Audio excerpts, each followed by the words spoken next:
யாழ் போதனா மருத்துவமனையில் தீ விபத்து.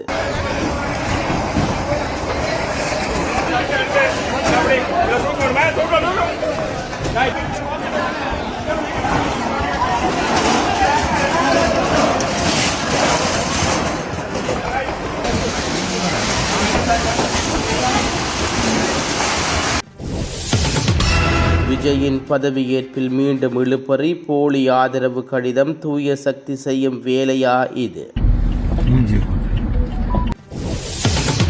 அதிகரித்த உடல் எடை, கணவரின் விபரீத முடிவு, ஊரையே உலுக்கிய பயங்கரம். சியோலில் உள்ள ஜோக்பே ஆலயத்தில் அதிகாரபூர்வமாக அறிமுகமான தென்கொரியாவின் முதல் மனித உருவத் துறவி ரோபோ. நடுக்கடலில் திடீர் கோளாறு, யாழ் நாகப்பட்டின கடல் பழுதாதனால் மக்கள் அவதி.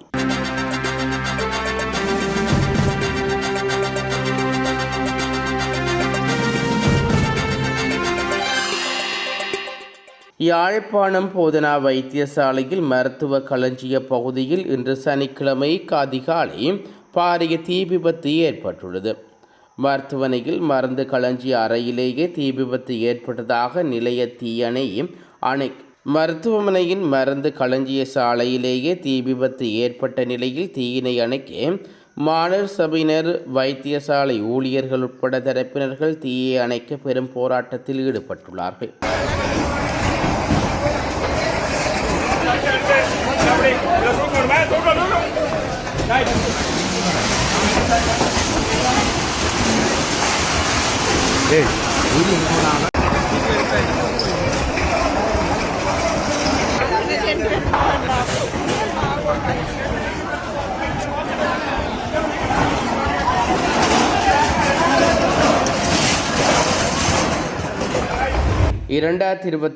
ஆண்டில் 2வது மற்றும் 3வது காலாண்டுக்கான மின்சார கட்டண திருத்தம் குறித்து இறுதி முடிவு இன்று அறிவிக்கப்பட்டுள்ளது. இந்த ஆண்டில் 1வது மின்சார கட்டண திருத்தம் ஏப்ரல் 1 மேற்கொள்ளப்பட்டிருந்த நிலையில் தற்போது மீண்டும் ஒரு கட்டண அதிகரிப்பு குறித்து அவதானம் செலுத்தப்பட்டுள்ளது. தேசிய மின் கட்டமைப்பை கட்டுப்படுத்தும் தனியார் நிறுவனம் கடந்த மாதம் 27 பொது பயன்பாடுகள் ஆணைக்குழுடன் செலவு மதிப்பீட்டு அறிக்கையை சமர்ப்பித்திருந்தது. உலக சந்தையில் எரிபொருளின் விலை அதிகரித்துள்ளமையே இந்த செலவுக்கு மதிப்பீடு மாற்றமடைய காரணம் என அதில் குறிப்பிடப்பட்டுள்ளது. இதன்படி உலக நிறுவனத்திற்கு சுமார் 38 பில்லியன் ரூபாய் பற்றாக்குறை நிலவுவதால் மின்சார கட்டணத்தை சுமார் 18% அதிகரிக்க வேண்டியிருக்கும் என்று பொது பயன்பாடுகள் ஆணைக்குழு கணக்கிட்டுள்ளது. இதேவேளை நிலக்கரி இறக்குமதியால் ஏற்படும் நட்டத்தை ஈடுகட்டுவதற்காக பொதுமக்களின் மின்சார கட்டணத்தை உயர்த்த வேண்டாம் என ஐக்கிய மக்கள் சக்தியின் நாடாளுமன்ற உறுப்பினர் முஜிபுர் ரஹ்மான் வலியுறுத்தியுள்ளார். இன்று அறிவிக்கப்பட உள்ள இந்த திருத்தத்திற்கு எதிர்ப்பு தெரிவித்து ஐக்கிய ஊழல் எதிர்ப்பு அமைப்பினால் பொது பயன்பாடுகள் ஆணைக்குழுவிற்கு முன்பாக நேற்று போராட்டம் ஒன்று முன்னெடுக்கப்பட்டுள்ளது. இதன்போது ஊடகங்களுக்கு கருத்து தெரிவிக்கையில் அவர் இதனை தெரிவித்துள்ளார். இதேவேளை 2009 தொடக்கம் ஏப்ரல் 2026 16 வரை நிலக்கரி இறக்குமதி மற்றும் மின்சார உற்பத்தியில் ஏதேனும் முறைகேடுகள் நடந்துள்ளனவா என்பது குறித்து விசாரணைகள் நடத்த நியமிக்கப்பட்ட ஜனாதிபதி விசாரணை ஆணைக்குழு தனது பதவிகளை நேற்று ஆரம்பித்தது. இது தொடர்பான தகவல்கள் அல்லது புகார்கள் ஏதாவது பொதுமக்கள் அல்லது நிறுவனத்திடம் இருக்குமாயின் அவற்றை இம்மாதம் 22 முன்பாகவே ஆணைக்குழுவிடம் ஒப்படைக்குமாறு கோரிக்கை விடுவித்துள்ளது. தமிழக சட்டமன்ற தேர்தலில் 108 இடங்களை வென்று தனிப்பெரும் கட்சியாக உருவெடுத்த விஜயின் தமிழக வெற்றிக் கழகம் ஆட்சி அமைக்க தேவையான 118 இடங்களை எட்ட மற்ற கட்சிகளின் ஆதரவை திரட்டி வருகிறது. இந்நிலையில் அமமுக எம்எல்ஏ எஸ். காமராஜரின் ஆதரவு கடிதம் தொடர்பாக நள்ளிரவு பெரும் சர்ச்சை வெடித்துள்ளது.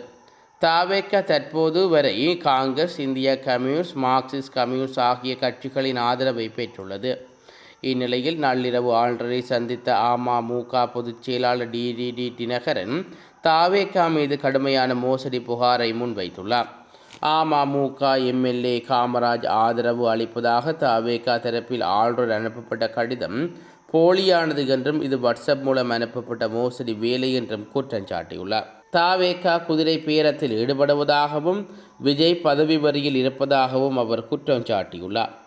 மன்னார் எம்எல்ஏ காமராஜ் ஏடாப்பட்டி பழனிசாமி முதல்வராகவே ஆதரவு கடிதம் அளித்துள்ளதாகவும் தெரிவித்துள்ளார்.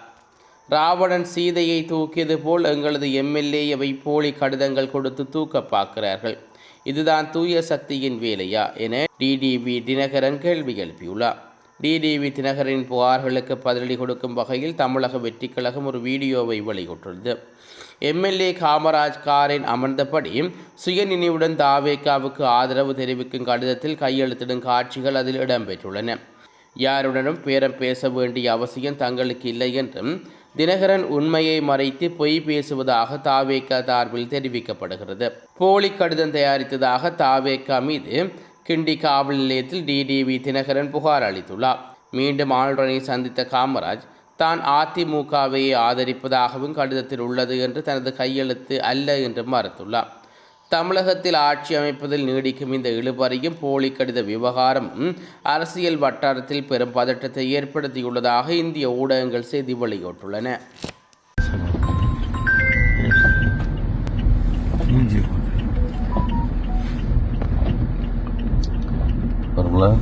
யாழ்ப்பாணம் காங்கேசன்துறையிலிருந்து நாகப்பட்டினம் நோக்கி இன்று புறப்பட்ட பயணிகள் கப்பல் இயந்திர கோளாறால் பழுதடைந்ததால் பயணிகள் பெரும் அவதிக்குள்ளாகியுள்ளார்கள். பிற்பகல் 2 மணிக்கு காங்கேசன்துறையிலிருந்து புறப்பட்ட கப்பல் திட்டமிடப்பட்ட நேரத்தை விட தாமதமாக இன்றிரவு 11 மணி வரையில் நாகப்பட்டினத்தை சென்றடைந்துள்ளதாக தெரிவிக்கப்படுகிறது. இடையே ஏற்பட்ட தொழில்நுட்ப கோளாறு காரணமாக கப்பல் நடுக்கடலில் நிறுத்தப்பட்ட நிலையில் மீன்பிடி படகுகள் உதவியுடன் கப்பல் கரை நோக்கி இழுத்துச் செல்லப்பட்டதாகவும் தகவல்கள் தெரிவிக்கின்றன. இந்த திடீர் பழுதுபட்டதால் பயணிகள் நீண்ட நேரம் கடலில் சிக்கி தவித்ததாகவும் உணவு மற்றும் வசதிகள் இல்லாமல் பெரும் சிரமத்தை எதிர்கொண்டதாகவும் கூறப்படுகிறது. இச்சம்பவம் குறித்து அதிகாரிகள் விசாரணை நடத்தி வருவதாகவும் எதிர்காலத்தில் இத்தகைய சம்பவங்கள் மீண்டும் நடைபெறாத வகையில் நடவடிக்கை எடுக்கப்படும் என்றும் தெரிவித்துள்ளனர். ஸ்ரீலங்கன் ஏர்லைன்ஸ் நிறுவனத்தின் முன்னாள் தலைமை நிறைவேற்று அதிகாரி கபில சந்திரசேகரின் மரணம் குறித்து இந்த நேரத்தில் உறுதியான எதனையும் கூற முடியாது என பொதுமக்கள் பாதுகாப்பு அமைச்சர் ஆனந்த விஜயபால தெரிவித்துள்ளார். உடற்கூற்று பரிசோதனைகள் நிறைவடைந்த பின்னரே அவரது மரணத்துக்கான உண்மையான காரணம் குறித்து தெளிவான அறிக்கையை வெளியிட முடியும் எனவும் அவர் குறிப்பிட்டுள்ளார். இச்சம்பவம் தொடர்பில் ஊடகங்களுக்கு கருத்து தெரிவித்துள்ள அமைச்சர் மரணத்துக்கான காரணம் குறித்து காவல்துறையினர் ஏற்கனவே விரிவான விசாரணைகளை ஆரம்பித்துள்ளார்கள். தற்போது உடற்கூற்று பரிசோதனைகள் முன்னெடுக்கப்பட்டு வருகின்றன. அதன் முடிவுகளின் அடிப்படையில் சட்ட மருத்துவ அதிகாரிகள் மேலதிக விவரங்களை வழங்குவார்கள். காவல்துறையின் அனைத்து கோணங்களிலும் விசாரணைகளை முன்னெடுத்து வருகின்றார்கள். நேற்று அவருக்கு எதிராக பிடியாணை பிறப்பிக்கப்பட்ட போதே அவரை கைது செய்திருந்தால் இந்த மரணத்தை தடுத்திருக்கலாமே என ஊடகவியலாளர்கள் கேள்வி எழுப்பியுள்ளார்கள். இதற்கு பதிலளிக்கையில் அமைச்சர் இது பற்றி உரிய நடவடிக்கைகள் எடுத்து வந்தனர். நேற்று மாலை நேரத்தில் காவல்துறையிற்கு பிடியாணை குறித்து தெரிய வந்தது. இரவு நேரத்தில் இப்படி ஒரு சம்பவம் நடக்கும் என்று காவல்துறையை எதிர்பார்க்கவில்லை. அநேகமாக மறுநாள் காலை அவரை கைது செய்ய திட்டமிட்டிருக்கலாம். அவர் ஏற்கனவே காவல்துறை காவலில் இருந்து விடுவிக்கப்பட்டவர் என்பதோடு அவருக்கு எதிராக நீதிமன்ற உத்தரவும் இருந்தது. இது குறித்து காவல்துறை அதிபரிடம் மேலதிக விவரங்களை கேட்க முடியும். எனினும் உடற்கூற்று பரிசோதனை அறிக்கையில் வரும் வரை இதனையும் உறுதிப்படுத்த முடியாது என்று தெரிவித்துள்ளார். ஸ்ரீலங்கன் ஏர்லைன்ஸ் நிறுவனத்தின் முன்னாள் தலைமை நிர்வாக அதிகாரி கபில சந்திரசேனாவின் மரணத்துக்கு முன்னாள் விசாரணை அதிகாரிகளால் அவர் கடும் அச்சுறுத்தலுக்கும் அழுத்தத்துக்கும் உள்ளாக்கப்பட்டார் என்று நாடாளுமன்ற உறுப்பினர் நாமல் ராயபக்ச பகிரங்க குற்றம் சுமத்தியுள்ளார். கொழும்பில் நேற்று நடைபெற்ற ஊடகவியலாளர் சந்திப்பில் கலந்து கொண்டு கருத்து தெரிவித்த போது அவர் மேற்கண்டவாறு கூறியுள்ளார். முன்னாள் ஜனாதிபதி மஹிந்த ராயபக்ச மற்றும் அவரது குடும்ப உறுப்பினர்களுக்கு எதிராக போலி வாக்குமூலங்களை வழங்குமாறு கபில சந்திரசேனாவுக்கு புலனாய்வு பிரிவினர் கடும் அழுத்தம் கொடுத்து வந்தார்கள் என்றும் நாமல் ராயபக்ச இதன்போது தெரிவித்துள்ளார். விசாரணை அதிகாரிகளின் தேவைக்கேற்ப வாக்குமூலங்களை பெற தவறினால் சிறையில் அடைக்கப்படுவார் என்று அவர் அச்சுறுத்தப்பட்டார் என்றும் இதனால் அவர் பாரிய மன உளைச்சலுக்கு ஆளானார் என்று நாமல் குறிப்பிட்டுள்ளார். அரசு தனது அரசியல் தேவைகளுக்காக போலீஸ் மற்றும் புலனாய்வு அமைப்புகளை தவறாக பயன்படுத்துகிறது என்றும் குற்றம் சுமத்திய அவர் குற்றம் செய்தவர்கள் யாராக இருந்தாலும் அவர்கள் பாராபட்சமின்றி விசாரிக்கப்பட வேண்டும். ஆனால் விசாரணைகளின் போது அச்சுறுத்தல், மிரட்டல் அல்லது பலவந்தமான முறையில் வாக்குமூலங்கள் பெறுவது சட்டவிரோதமானது. நிர்வாக அமைப்புகள் அரசியல் மயப்படுத்தப்படுவதன் மூலம் நீதியான விசாரணைகள் கேள்விக்குறியாக்கப்படுகிறது என்று அவர் மேலும் குறிப்பிட்டுள்ளார். சைபர் குற்றச்செயலுடன் தொடர்புடைய நாடுகளிலிருந்து இலங்கைக்கு வருகை தரும் நபர்களுக்கு விசேட சோதனை நடவடிக்கைகள் முன்னெடுக்கப்பட உள்ளதாக குடிவரவு மற்றும் குடியகழ்வு திணைக்களம் தெரிவித்துள்ளது. வெளிநாட்டு பிரஜைகள் இலங்கையில் தங்கியிருந்த முன்னெடுக்கும் சைபர் குற்றங்களை தடுக்கும் நோக்கில் இந்த நடவடிக்கை எடுக்கப்பட்டுள்ளது. குடிவரவு மற்றும் குடியகழ்வு கட்டுப்பாட்டாளர் நாயகம் பத்ரராஜா இது குறித்து தெரிவிக்கையில், சைபர் குற்றங்களுக்காக வெளிநாட்டவர்கள் ஏற்கனவே கைது செய்யப்பட்ட நாடுகளிலிருந்து வருபவர்கள் மீதும் மேலதிக கண்காணிப்புகள் முன்னெடுக்கப்படும். கட்டநாயக்க சர்வதேச வானூர்தி நிலையத்தில் வருகை தரும் சுற்றுலா பயணிகளின் உண்மையான நோக்கம் குறித்து அதிகாரிகள் தீவிரமாக ஆராய்வார்கள். அவர்கள் சட்டபூர்வமாக சுற்றுலா அல்லது அங்கீகரிக்கப்பட்ட காரணங்களுக்காகவே வருகிறார்கள் என்பது உறுதி செய்யப்பட வேண்டும். வானூர்தி நிலைய கண்காணிப்புக்கும் மேலதிகமாக ஏற்கனவே இலங்கைக்குள் தங்கியிருக்கும் சுற்றுலா பயணிகள் குறித்தும் காவல்துறையினருக்கு குடிவரவு அதிகாரிகளும் தனித்தனியாக பரிசோதனைகளை முன்னெடுத்து வருகின்றார்கள். இதன் மூலம் சுற்றுலா விசாவை பயன்படுத்தி சட்டவிரோதமாக சைபர் குற்றங்களில் ஈடுபடுபவர்களை கண்டறிய திட்டமிடப்பட்டுள்ளது. சைபர் குற்றங்களில் ஈடுபடுவது கண்டறியப்படும் எந்தவொரு வெளிநாட்டவரும் உடனடியாக கைது செய்யப்பட்டு சட்ட நடவடிக்கைக்கு உட்படுத்தப்படுவார்கள் என்றும் அதன் பின்னர் அவர்கள் இலங்கையிலிருந்து நாடு கடத்தப்படுவார்கள் என்றும் கட்டுப்பாட்டாளர் நாயகம் பத்ரராஜ் எச்சரிக்கை விடுவித்துள்ளார் குறிப்பிடத்தக்கது. புத்தளம் மதுரங்குழி நகரில் இன்று கொள்கலன் லொரியொன்று விபத்துக்குள்ளானதில் லொரியின் சாரதி படுகாயமடைந்ததுடன் பேருந்து தரிப்பிடம் முழுமையாக சேதமடைந்துள்ளது. மதுரங்குழி நகரின் பிரதான பாடசாலைக்கு முன்பாக பயணித்துக் கொண்டிருந்த கொள்கலன் லொரி சாரதியின் கட்டுப்பாட்டை இழந்து வீதியை விட்டு விலக்கிச் சென்றதே விபத்துக்கு காரணமாகியுள்ளது. கட்டுப்பாட்டை இழந்த லொரி வீதியோரத்தில் இருந்த பேருந்து திரைப்படத்தில் மோதியதில் அது முற்றாக சேதமடைந்துள்ளது.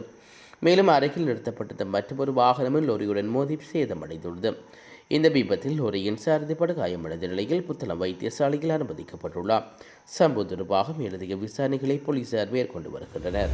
இலங்கைக்கான அரச விஜயத்தை வெற்றிகரமாக நிறைவு செய்த வியட்நாம் சோசியலிச குடியரசின் ஜனாதிபதிக்கு உட்பட்ட தூதுக்குழுவினர் இந்நாட்டிலிருந்து புறப்பட்டுச் சென்றுள்ளார்கள்.